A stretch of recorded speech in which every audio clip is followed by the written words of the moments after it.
Baik, Assalamualaikum warahmatullahi wabarakatuh. Kita akan menerangkan mengenai kerangka hukum di pemilihan kepala daerah alias orang biasa memanggilnya pilkada ya. Pilkada itu kan berarti memilih bupati, wakil bupati, wali kota, wakil wali kota, gubernur, wakil gubernur.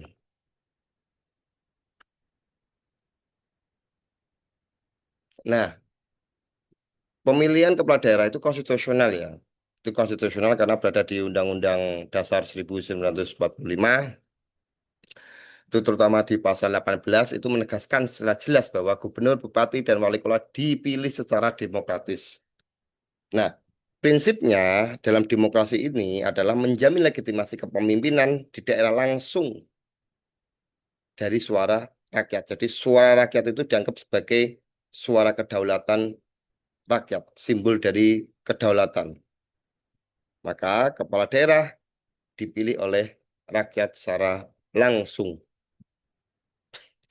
Nah, kalau kita lihat dasar hukumnya itu berada di Undang-Undang Nomor 10 Tahun 2016. Ini tentang pemilihan kepala daerah ya. Yang dimana di dalam undang-undang ini mencakup mengenai syarat-syarat calon kepala daerah, ketentuan tahapan yang wajib dipatuhi untuk calon-calon kepala daerah.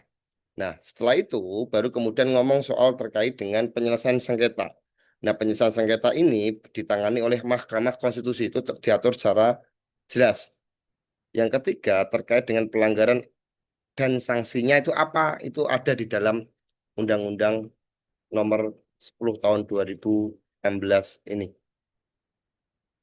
Tentunya kita sudah tahu yang namanya penyelenggara di pemilihan kepala daerah itu satu KPU, jadi itu KPU kalau di provinsi berarti KPU provinsi, kalau di kabupaten kota berarti Pak KPU kabupaten kota. Yang kemudian yang mengawasi adalah Bawaslu atau Bawaslu Kabupaten A, Bawaslu Provinsi A, dan sebagainya. Nah, terkait dengan penegakan etik dan digunakan untuk menjadi penjaga marwah, integritas, dan kemandirian penyelenggara, maka masuknya ke DKPP, Dewan Kehormatan Penyelenggara Pemilu. Mekanisme pemilihan langsung ini, pilkada ini ada dua jalur untuk pencalonan, yakni satu jalur politik, jadi nanti partai politik itu koalisi atau bergabung membuat rekomendasi, kemudian itu yang kemudian dijadikan syarat untuk mencalonkan diri.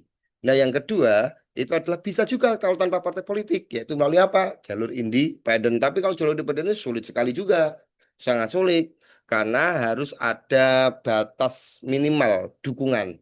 Misalkan ini, kalau jumlah penduduk di Kabupaten A atau Provinsi A itu kurang lebih dari 2 juta, itu berarti syaratnya minimal 9%. Kalau 12 juta minimal 6,5%. Kalau apa namanya lebih dari 2 juta itu 9% dan persentasenya itu soal persen. Nah, persenan ini itu adalah sebuah syarat dukungan. Berarti kalau penduduk Anda itu 2 juta sampai 6 juta itu harus mendapatkan syarat KTP dukungan. Jadi harus mencari itu calon itu dukungan sebanyak 8 8,5%. Misalkan itu. Jadi kita contohkan ya, kita hitung, saya coba pakai kalkulator. Nah, kalau misalkan 2 juta, ini 2 juta ke atas ya, katanya 2.500.000 penduduk, misalkan. Kali 8,5%. Nah, kalau 8,5% dengan jumlah 2,2,5 juta, itu harus memiliki 212.500 KTP. Nah, harus memiliki lebih dari 200.000 KTP untuk jadikan syarat dukungan dan KTP itu harus tersebar lebih dari 50% jumlah kecamatan yang ada di daerah tersebut. Kalau misalkan kecamatannya itu di situ ada 6, maka lebih dari 3. Kalau kecamatannya itu 10, maka KTP itu harus tersebar lebih dari 5. Itu bukan 50% dari KTP. Ini sangat sulit sekali cara syarat independen ini. Kenapa? Kenapa kok beda dengan partai politik? Karena partai politik itu sudah direkognisi suaranya melalui suara partai politik ketika mereka mencalonkan diri sebagai caleg ya, calon legislatif. Nah, tapi kalau calon independen kan tidak punya representatif itu, maka digunakanlah mekanisme seperti ini, mekanisme syarat dukungan calon independen. Nah, nanti apa namanya KTP-KTP yang sebanyak yang dibagi prosentase sesuai dengan jumlah penduduk itu nanti akan diverifikasi oleh KPU. Nah, yang di dalamnya itu kan tadi KTP sebanyak 200 sekian. Kedua, surat pernyataan dukungan. Jadi nanti KTP itu dilapisi dengan surat pernyataan dukung bahwa saya dukung si A untuk menjadi calon independen misalkan. Yang kedua, syarat penyebaran dukungan. Ini bukti dukungan tersebut wajib tersebar lebih dari 50 jumlah kecamatan daerah pemilihan. Nanti akan dipetakan oleh penyelenggara pemilu itu. Akan dipetakan jumlahnya tuh tersebar di berapa kecamatan dan lain sebagainya. Ini nanti tugas KPU yang kemudian juga diawasi oleh eh, Bawaslu. Nah, di dalam proses pemilihan kepala daerah tersebut itu ada namanya penegakan hukum administrasi. Siapa yang berwenang terkait wewenang ini ya ini Bawaslu. Di mana Bawaslu itu menangani pelanggaran administrasi pilkada yang terkait dengan tata cara, prosedur, atau mekanisme pelaksanaan pemilihan kepala daerah. Di mana Bawaslu berwenang penuh dari temuan hingga putusan atas pelanggaran administrasi. Nah, ini proses penanganannya ada laporan. Laporan itu berasal dari masyarakat, berasal dari pemantau, berasal dari apa namanya tim sukses dan lain sebagainya itu laporan. Nah, kalau temuan itu berasal dari internal Bawaslu itu sendiri. Jadi, maka Bawaslu di sini dalam konteks pemilihan ini itu aktif. Jadi dia bisa menjadi detektif lah bahasa kita ini bahasa ngopinya itu detektif aktif dia tuh aktif mencari-cari kesalahan eh, subjek yang akan yang diawasinya itu. Nah, pemeriksaan Bawaslu ini di mana Bawaslu melakukan pemeriksaan. Nah, setelah diperiksa, hasil temuan, hasil laporan diperiksa, kemudian diklarifikasi. Misalkan yang dilaporkan itu adalah calon A, maka calon A akan diklarifikasi, dipanggil di Bawaslu. Ini benar enggak, ini apa enggak, dan sebagainya, klarifikasi.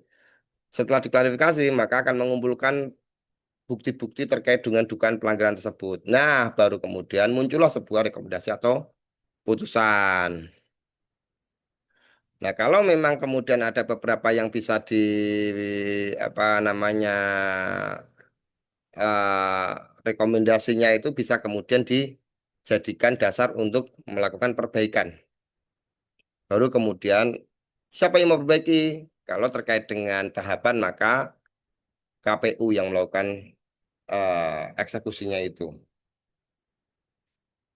Nah, jenis-jenisnya itu ada perbaikan administrasi, teguran tertulis, pembatalan sebagai calon. Ini sangat menyakitkan nih kalau pembatalan sebagai calon. Misalkan dalam waktu proses pendaftarannya, dia sudah ditetapkan oleh KPU sebagai calon, katakanlah ternyata Bawaslu itu menemukan atau dapat laporan, kemudian melakukan verifikasi, kemudian melakukan pemeriksaan, dan lain sebagainya. Ternyata dalam pencalonan itu tidak sesuai dengan tata kelola atau prosedur yang ditetapkan dalam tahapan pemilihan, maka dia bisa dibatalkan sebagai calon. Ini sangat menyakitkan sekali. Ini supaya apa? Supaya saling kerjanya kerja-kerja tahapan ini juga apa namanya hati-hati. Yang kedua diskualifikasi pasangan calon. Nah, ini kan mengerikan juga ini. Jadi ini sudah kampanye dan sebagainya, ternyata sebelum sampai pemilihan sudah didiskualifikasi. Wah, ini yang menjadi momok ini Bawaslu ini sangat kuat sekali ini. Bentuk-bentuk pelanggaran administratif ya, kalau terkait dengan tahapan pendaftaran, misalkan ya ini misalkan saja dokumen calon tidak lengkap, pemalsuan atau ketidaksesuaian data, tidak memenuhi syarat pencalonan, tahapan kampanye itu biasanya itu kampanye di luar jadwal, tidak melaporkan dana kampanye, penggunaan fasilitas negara. Kalau oleh penyelenggara itu biasanya prosedur KPU tidak sesuai aturan, kesalahan penetapan daftar pemilih tetap. Nah, DPT ini menjadi sangat krusial. Ini terus-menerus itu selalu ada permasalahan soal DPT.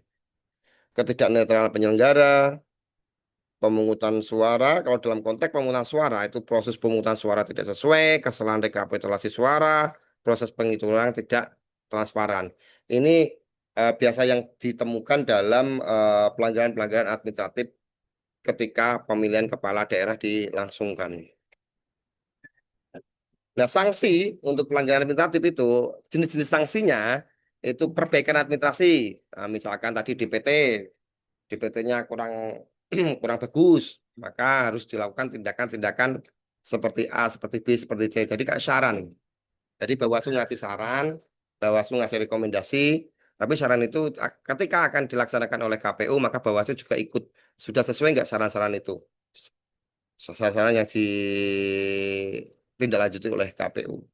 Teguran tertulis, ya biasa teguran, pembatalan sebagai calon.